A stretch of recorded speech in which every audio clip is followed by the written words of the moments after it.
Hi everyone, this is Sam, Punk9059 with your Proof Daily NFT Countdown. Going to talk a bit about this open edition gamification meta. It's happening in a few different places, but first we're going to start with a macro update. ETH volumes got above 20,000 ETH for the first time in 4 days. This is kind of the area we've comfortably been in over the past month and a half or so since the airdrop 3 started at Blur. One thing I think is interesting to look at is total ETH volume versus total trades per day. And you can see that trades per day is much more dominated by OpenSea relative to ETH volume. The reason for that is that a lot of the volume on Blur is in the high value collections, Bored Ape ecosystem, Azuki ecosystem, stuff like that. Now, if you look at where the most volume was across collections, again, as has been the case pretty constantly recently, it was dominated by the Bored Ape ecosystem. 5 of the top 6 collections in terms of volume, all from there. Then Doodles, Doodles has been hot lately since their announcement of acquiring the animation studio. Their floor is above 8 ETH for the first time in a long time. And then Porsche 911, going to talk quickly about that. But first, the large cap index, basically flat, up a little bit less than 1%, largely on the back of Doodle's strength. Now, with Porsche, what I thought was interesting was what they did. Remember, they wanted to mint 7,500 of these at 0.911 ETH. If you look at the total amount that they minted, it was 2,363, but they decided to just cut off the mint, and it was over. And what that does is there's no more you can get at 0.911, so the FOMO starts to set in a little bit, and the floor has since shot up to 1.6 ETH. So an interesting move. I think, as we all know, NFTs are about that FOMO game, about people feeling like they can't get it at a certain price, and this move to cut off supply induced a bit of that. Story number 2. This open edition gamification narrative.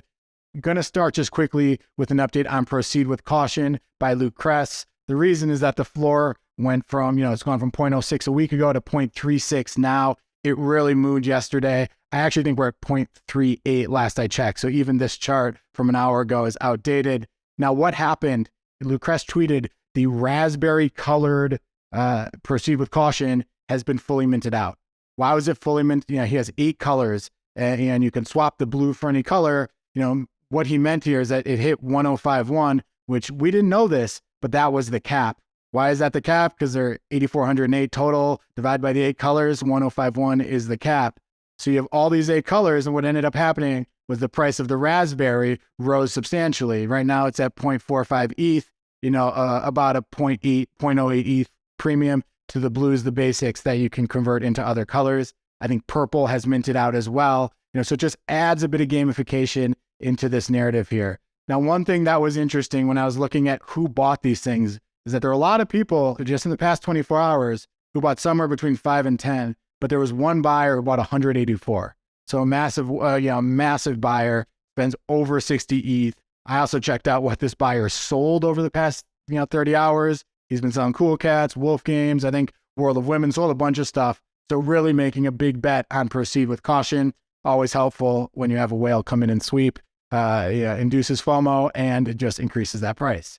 Another very, very kind of like shockingly similar game going on right now is Nyan Balloons. The quick backstory on this, 11 years ago, a YouTuber named PR Guitarman, his name is Chris, he made this YouTube video with this kind of meme on it. It was the 5th most popular video on YouTube at the time. Got over 200 million views, and kind of just created a name for himself.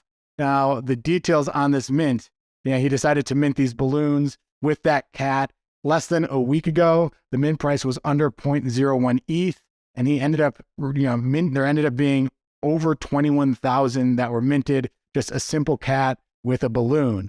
Okay. Now, not to stop there, like this, very similar to what happened with Luke Kress, is he said you can exchange these 1-for-1 for different color cats or different color balloons. Now, a little bit different with Luke Kress, there's a week where you can do any exchange. Here, each different color balloon has a different day.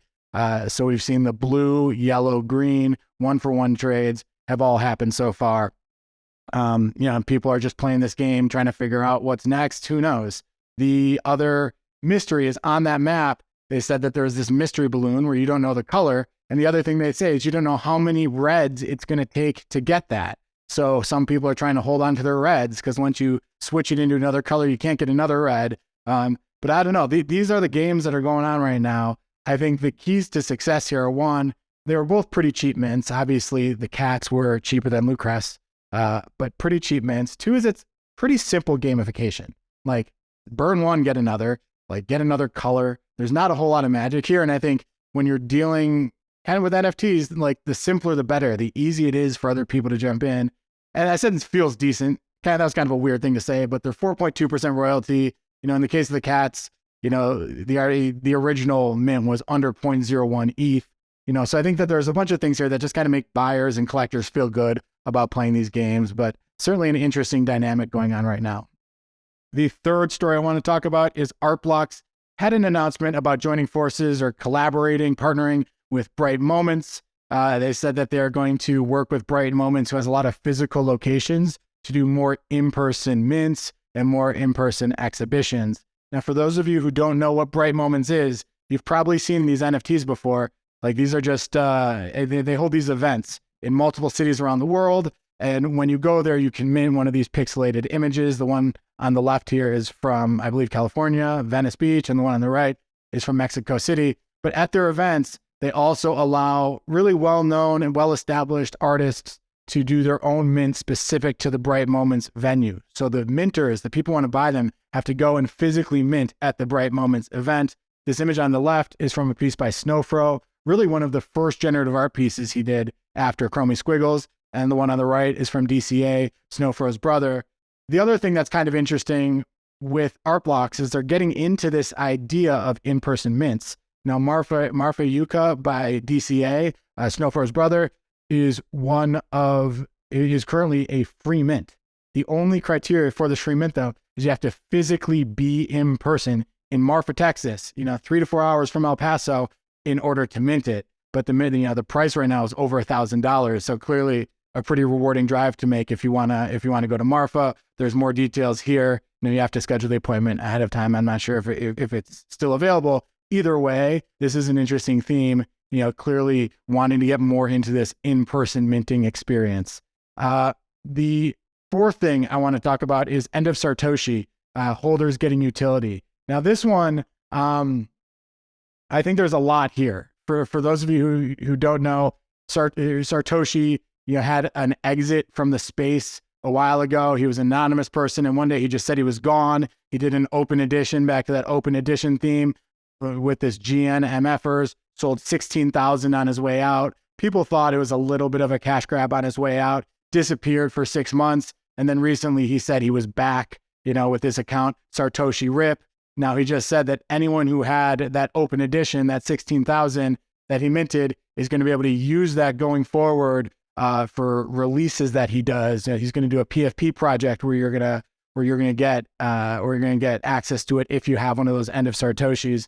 And the result is that we've seen the prices on End of Sartoshi go up substantially. I think the floor right now is around 0.084. Volumes have picked up incredibly. The volumes on this project were basically dead until he announced that he was coming back. And then yesterday we just had another huge spike because of this announcement of the utility that this piece is going to get. So I think he's a pretty interesting artist. I'm a little bit weirded out by how he left and came back. But if you look at his one-of-ones, I think some of his one-of-ones are just some of the coolest art, some of the funniest, best memes from the early NFT days.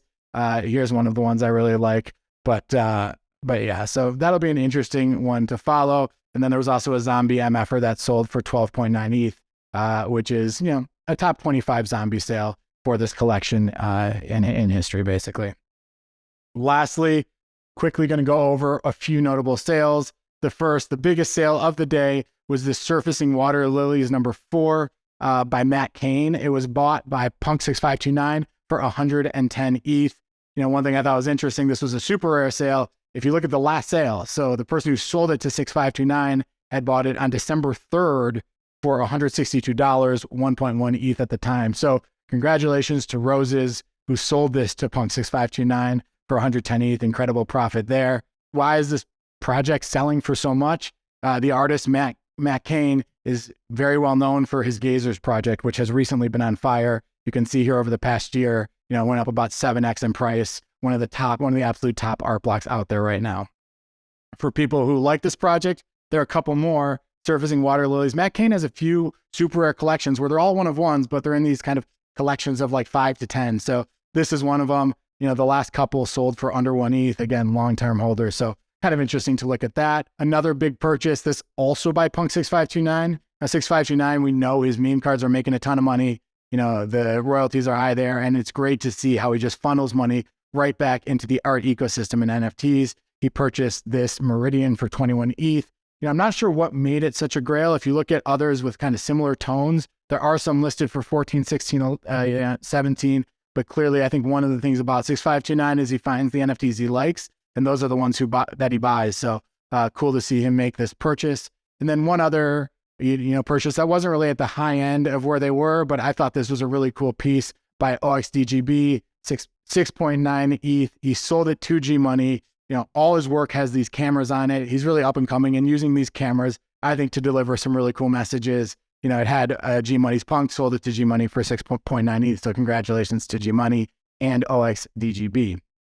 That's all I got for you today. You know, there's always so much content that I want to put in here. Like I wake up thinking, you know, what am I going to put in from the past 24 hours? And there's always more than enough to put in. I'd be curious in your comments. Do you want these to be shorter? Do you like the 5-minute version, or do you like the longer one where you get more content, more different things that are happening? Would love to get your thoughts on that. Like the video if you like it. We'll be back tomorrow, every single weekday, except for public holidays, and we'll see you soon. Have a good day.